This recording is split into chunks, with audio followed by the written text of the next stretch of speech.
Welcome to the Aperture, a podcast for curious minds and critical social thinkers, hosted by me, Steph Cutler. If you believe a better world is worth consideration, then you're in good company.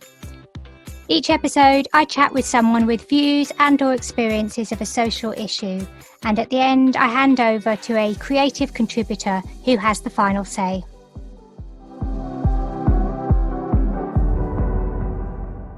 I'm joined on this episode by Daniela Papi-Thornton. I first met Daniela back in 2016 in a chicken shed in Wales, otherwise known as the Do Lectures.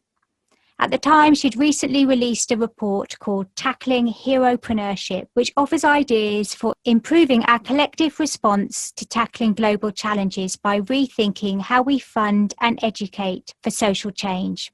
And this formed the basis of her Do Lecture. Daniela serves as a lecturer at the Yale School of Business, the Watson Institute, and the Syed Business School at Oxford University, where she was Deputy Director of the Scholes Centre for Social Entrepreneurship. Her work has a global reach. She created an education tool called the Impact Gaps Canvas, which is used widely across the world on accelerator programs and social impact education initiatives. And the competition she launched called Map the System is currently rolled out in 30 plus global institutions. You've got to stick around to hear our poem, which was written in response to my conversation with Daniela. It is brilliant. And we were blessed to be joined by our guest creative contributor, Chris Redmond. Chris is a musician, a performer, a producer and a poet, and he's a regular at music and literature festivals. His debut collection, Let the Pig Out, was published by Burning Eye. As a musician, Chris has featured on BBC Radio 1, 2, 4, XFM, CBeebies and Sky Arts. And as a musician, he has toured extensively with reprobate bands, his words, and worked in the more respectable world of theatre. Daniela joined me all the way from Denver, Colorado to talk about her work in the social enterprise space, and I kicked off by asking her to define what is meant by a social entrepreneur and a social enterprise.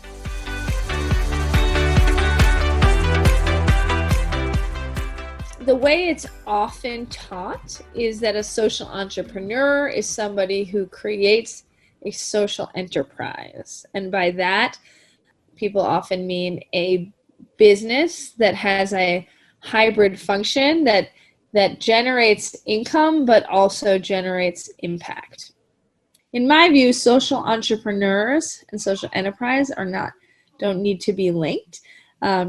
Social entrepreneurs are people who take limited resources and create outsized impact by focusing on how to innovate within a system to create positive change.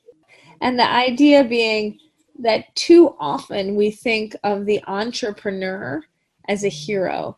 And too often the way we teach and we fund social entrepreneurship is about the individual, right? So let's say it's you, Steph. We're saying, how is Steph gonna win at solving the problem? Let's learn all about Steph and award her and support her and celebrate her. And in reality, really complex social and environmental challenges are never going to be solved by one individual or one organization. Mm-hmm. Slowly, systems will shift, but it's always going to be from multiple angles, right? So there's going to be the work of the entrepreneurs and the innovators and the people trying out new things, but there's also going to be government shifting and intrapreneurs, so people within an organization shifting it. There's going to be nonprofits and for-profits and all sorts of different factors, movement builders, activists, educators, entrepreneurial journalists, right? People who are all kind of aiming towards a shift, and slowly that system will change. So if our funding and our education is focused on the heropreneur, the hero entrepreneur, we're really missing the point, because we need to be focused on a range of actors in a system to support collective change. So saying, how are you, Steph, contributing to this wider change, rather than how are you going to win? How am I going to change the world? Yeah, well, and That how can't happen, can it? Just little old me can't change the world. Well, you're making a podcast and you're helping to educate people on issues, and that's what it takes, is like these little step-by-step things, rather than this false idea that any one person is gonna, take it all on.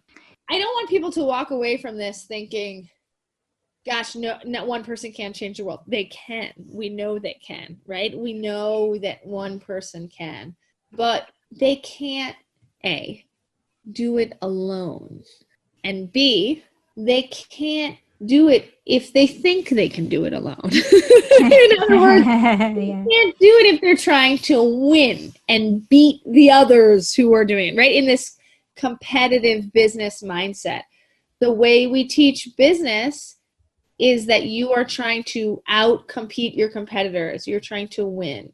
And unfortunately, oftentimes, social entrepreneurship is just taught as an extension of entrepreneurship education.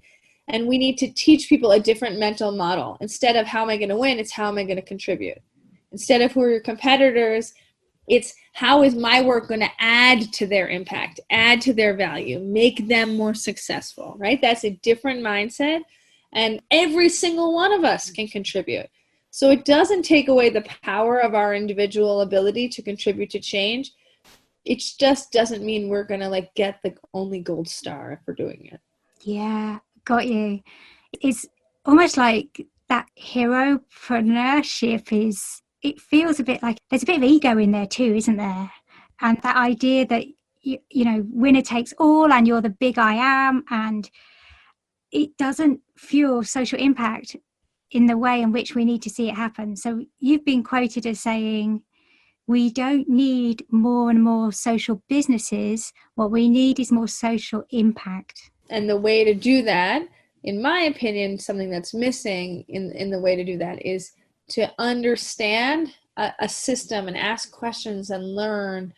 I often use the term apprentice with a problem. Mm-hmm. It's a term that I borrowed from Jessamine, the CEO of the Peary Foundation. And I love the term because it's basically saying, if you haven't lived a problem, if you don't have lived expertise in a problem, and a woman named Baljit Sandhu has written a ton about lived experience and lived expertise, and highly recommend anyone listening to go research more about that and her work.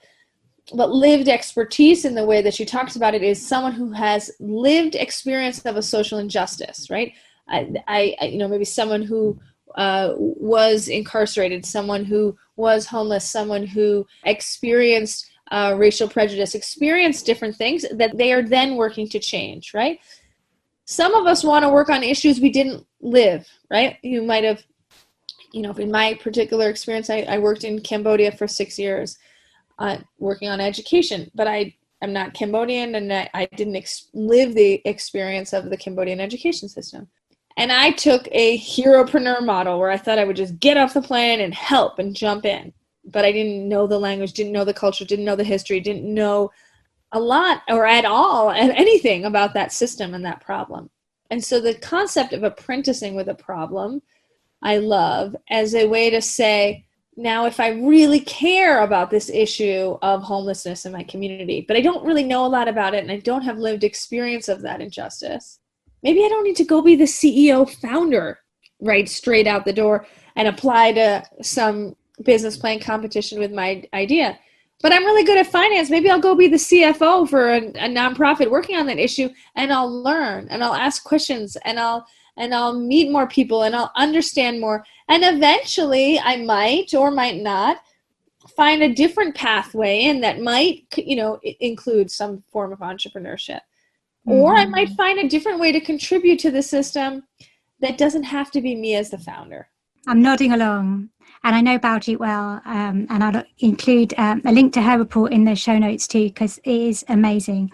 So what you're advocating for then is almost to leave your ego at the door and to come alongside those with lived experience of the community or the culture in which you care is improved, and you want to leave somewhere in a better space, in a better way.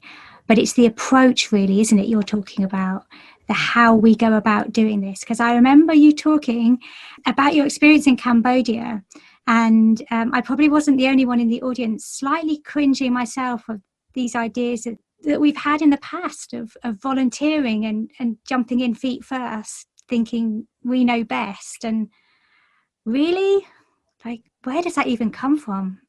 We teach it. That's where it comes from.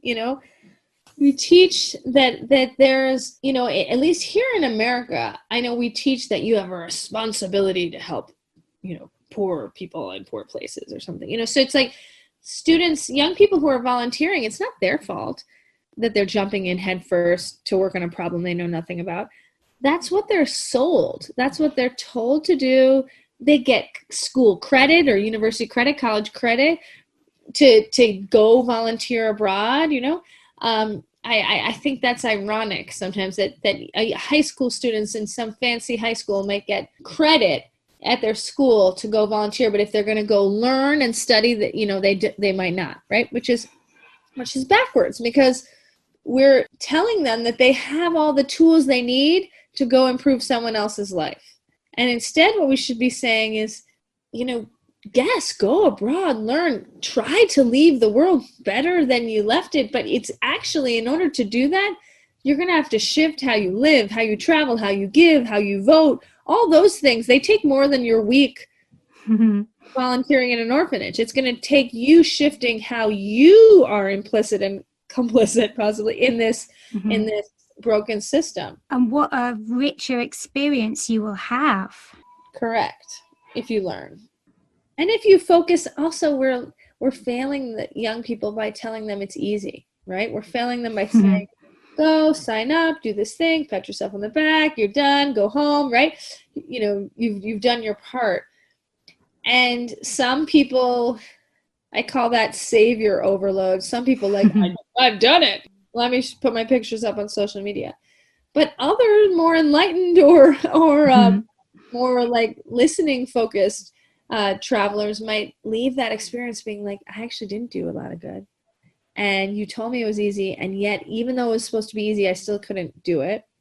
Right. So now I feel like a failure, or I'm just like so overwhelmed by poverty or war or environmental degradation or whatever complex system it is. And no one has held my hand through the experience to have any glimpse of hope that we can get through it. Right. And so now I'm like in poverty overload. I'm completely overwhelmed because you told me I could just volunteer for a week and I'd help, and I clearly haven't. Right. So I think that the real value we can help is to help students start to unpack complexity, start to look at complexity, start to consider systems and how they're interconnected, but yet still possible to shift. It's just not going to shift in a week. And it doesn't all fall on you. Right. Yeah. Crazy, really, isn't it? When you stop and think about how we go about things sometimes. So what do you advocate for instead then, Daniela? So I currently talk about my work as a term I just use called systems-led leadership. And let me just tell you where I got to that. I used to say, okay, if you're not going to be a founder necessarily, you're going to be open to different pathways to change. Let's call it systems change leadership. And I did a TEDx talk where I talked about systems change leadership. And then I'd have people come up to me afterward, and then, they'd say, I watched your talk. I thought I was a social entrepreneur. Now I realize I'm a systems change leader. And I'm like, oh, this is not working. That's not exactly what I meant. Now the ego is even bigger. If you think, not only do you think I'm starting this social venture that's going to change the world, now you think I'm the one changing the system, right? And so I use the term now systems-led leadership. And the reason I do that is to say, even if you sit on your hands, you do nothing, and you just take a nap for a year, the system will change. The system will change, right? It's changing all the time, whatever that system is, education system, the healthcare system, right? The justice system, whatever it is, things are changing all around you, right? And so to be systems-led, you have to be tapping into that change, checking in and saying, what's happening? What's going on in the system? What's holding this in place? Who benefits from this problem staying a problem? Who's already trying to solve it? What's going on? right? Okay, now I know a little bit more about the system. I can then look inside to myself and say, what am I good at? What do I care about? How might I contribute? What power dynamics are at play that relate to me in this system? Like, where's my place?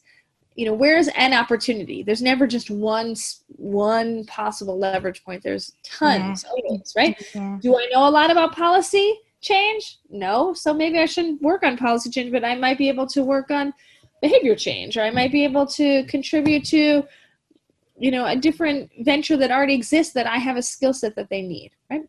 So that's systems-led leadership. Is I look at the system, I learn a little bit about it, I think about what's happening, and then I look inside to myself and I say, how might I contribute? And I start to take action.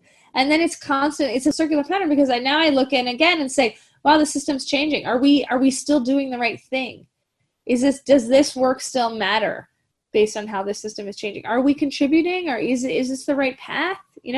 Okay, let's shift, right? And so your actions then become led by what's happening in the system.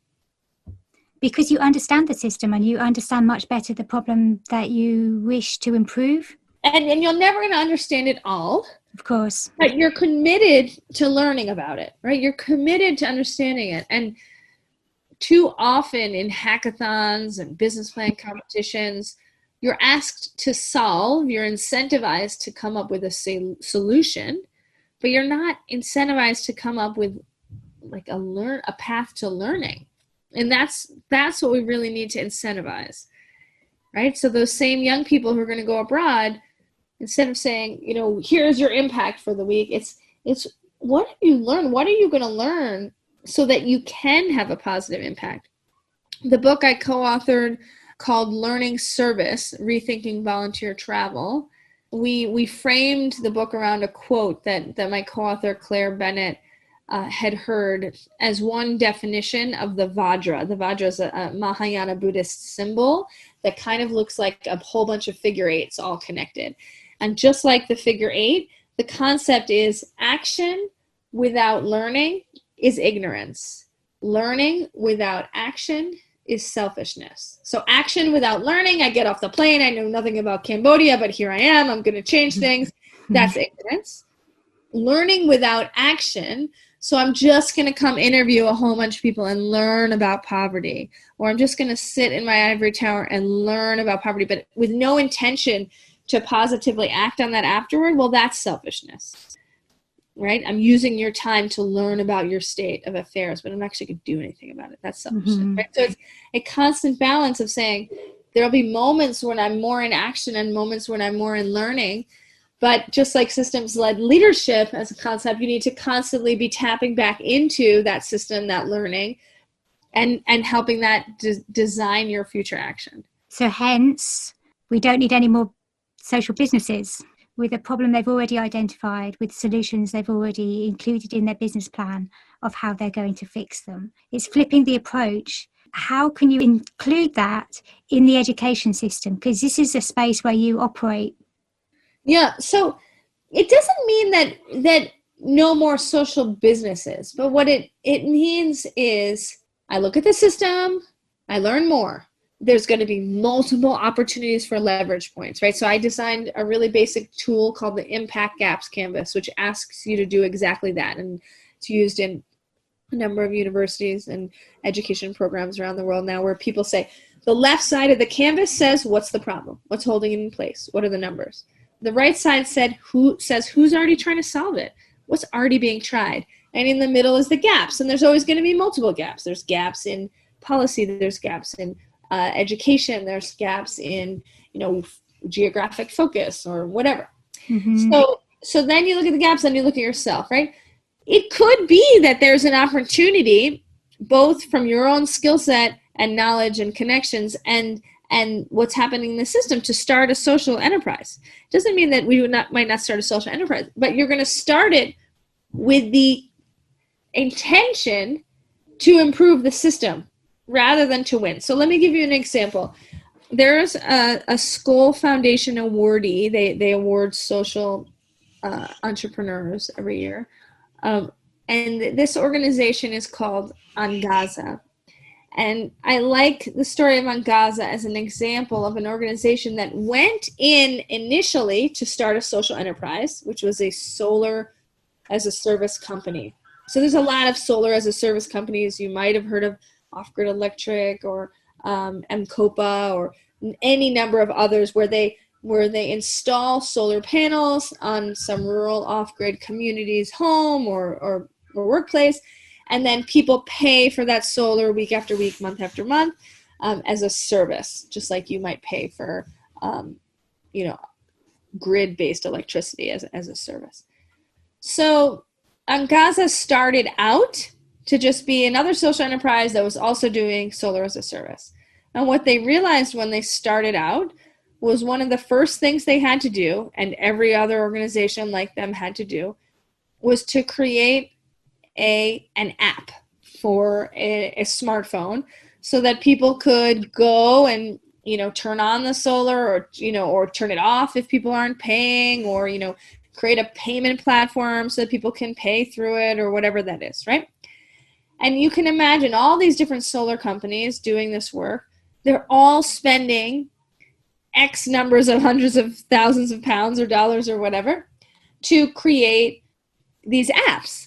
And so what they realized in the process of starting this social venture was actually, if they really wanted to contribute to the system, they could make a white label app so that the next company that comes along and the next 50 companies that come along don't have to spend hundreds of thousands of dollars to create their own proprietary app.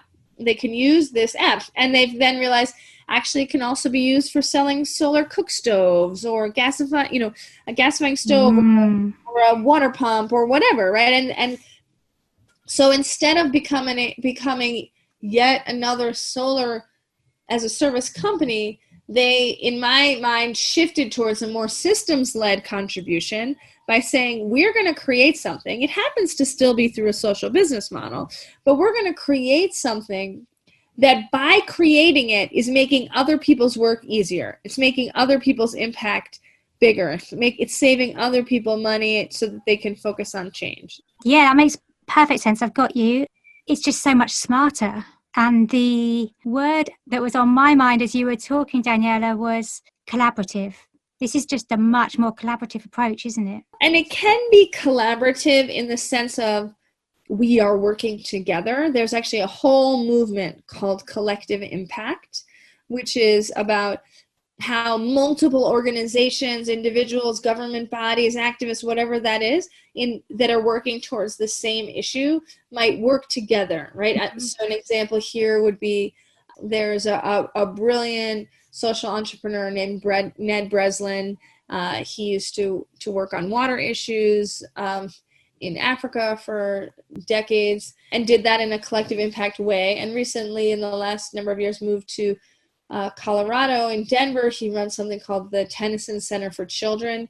It's kind of a center for last resort for kids who have been failed by the foster care system. And it supports kids both as a residential way for the short term to get them back into homes, or also as like a school when kids that are not thriving in local government schools as part of the foster care system as well, trying to help them get the support they need. And so, when he took over the organization, he realized, gosh, we're really connected to the police department. We're really connected to the education system because our kids, our students are in these public schools. We're really connected to the foster care training system and the government bodies that manage it. In terms of our kids are really connected to it, but we're not working with these people in any sort of collaborative way. So collective impact model would say, okay, let's get all these groups together, and that's what they're doing, and they have like a everyone forever kind of model where they're saying, we don't want anyone left behind. Let's share knowledge. Let's share information. Let's share policies so that we can work to support these kids so they don't end up in the care system to begin with, right? That's a long-term collaborative, collective impact type of, initiative that takes really deep understanding and really strong commitment to working together. You can still do systems-led leadership without that, which is, I guess, the example of Angaza They didn't need 10 other people to hold their hands and say, we're going to work on this together. We're committing to do this. What they did was they found a hole and said, we can actually create something that we think other people can use. And let's keep adjusting it until people start using it. So you've really, really well described this stuff that you work on and the importance and the approach. I'm nodding along, and I can't imagine why other people wouldn't be nodding along. Like, what's not to like about this? I'm curious, do you get pushback? Generally at the highest level of the concept, no. Where I get more pushback is there's educators or funders who are used to funding individual entrepreneurs, individual projects, and it's just hard for them to change their systems, or they'll say, oh, I have a 10-week course on how to design a social enterprise. And I want to add the Impact Gaps Canvas and systems-led leadership as the first class, where people can learn about a system, and then they're going to design their social enterprise. And I say, you can do that, but the point of the Impact Gaps Canvas and systems-led leadership concept is that the outcome might or might not be a social enterprise. You might, at the end of that, think, gosh, I don't want to start a new venture. I want to work on connecting these two ventures that exist, or I want to actually replicate what this place is doing, or I want to help change policy, or I want to actually educate people about, I had a student who had applied to this institution because she thought she needed to apply with a social venture, which was this concept of a women's feminine hygiene product in sub-Saharan in Africa. And I had just interviewed, I got assigned to be her mentor, and I just interviewed this nonprofit or foundation that had invested in 21 different models for women's feminine hygiene products in sub-Saharan Africa. Now, it doesn't mean that there's not room for a 22nd or a 23rd or 25th. There is. Okay. But was this young woman ready to do that?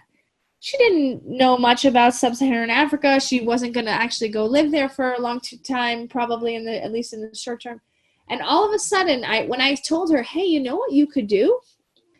You're a researcher, you're a great researcher. You can research these 21 models and share knowledge with the world. These are the materials these ones are using. These are where they're focused on. These are their different sales models. Here's who's giving it away. Here's who's charging. Here's what they're charging. Here's how they're selling. Here's how they're making, right? And all of a sudden, she realized, wow, I can use my skill set to contribute to this system of trying to change how women's feminine hygiene products are sold, procured, made, affordable in an area. Well, now, what incredible value to add. Yes, what incredible value to add. And the problem is if your course or your class is simply designed for you to come up with a new social venture, you will overlook that type of contribution. Wow. Thank you so much, Daniela. That's been really insightful. I think this idea of heropreneurship, leave your superhero cape at the door and basically to see where your skills add value and to consider that as a way forward as opposed to being it, basically, and creating a new something. I mean, that's what I've taken from this conversation. Am I somewhere on the right lines? Thank you. Yeah, that sounds like a great summary. And I think the key concept is just to care about an issue, right? And the more you know about something, the more proximity you get to it, either through your own lived experience or through apprenticing with a problem, through research, however you want to start to learn and then get more and more proximate to that issue and the people who have been impacted, if that's not you, then you start to care. Mm-hmm. And that's what's going to lead you to want to find a path to impact, right? If you don't care, you're just going to, you just care about being a founder, then we're starting in the wrong place. Thank you to Daniela. Links to her TEDx talks and other work will feature in our show notes. And now over to our poet, Chris Redmond. Chris is artistic director of Tung Fu, one of the UK's leading spoken word shows, where poets, comedians, storytellers and rappers improvise to music and film. They featured in BBC Radio 2's The Art Show with Jonathan Ross, and on a TV special on Sky Arts. And they've toured from London to Dublin to Rio to Cape Town, and last month produced their first studio album.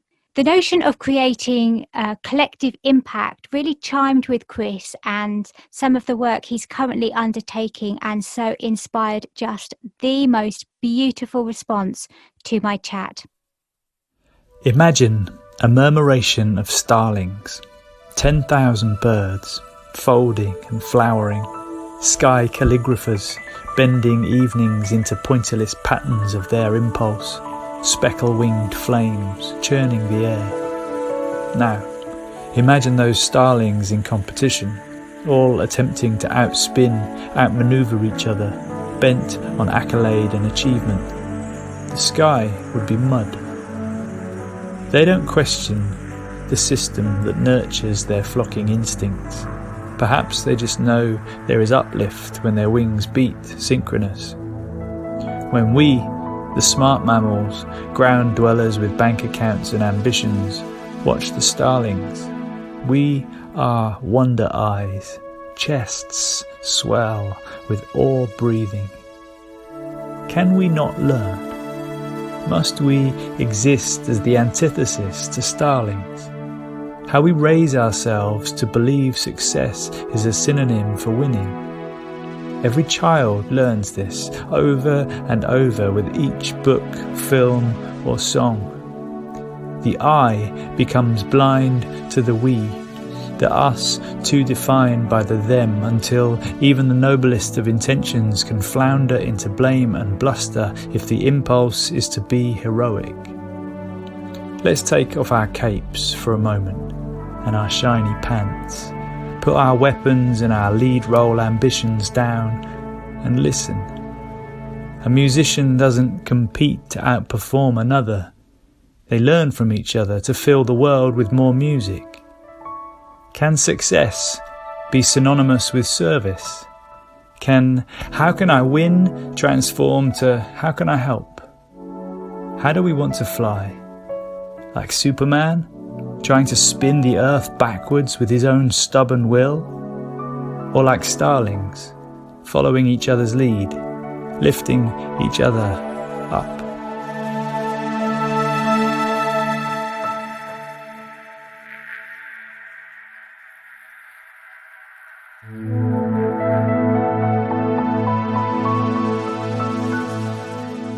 That's it from me, Steph Cutler. Thank you for listening.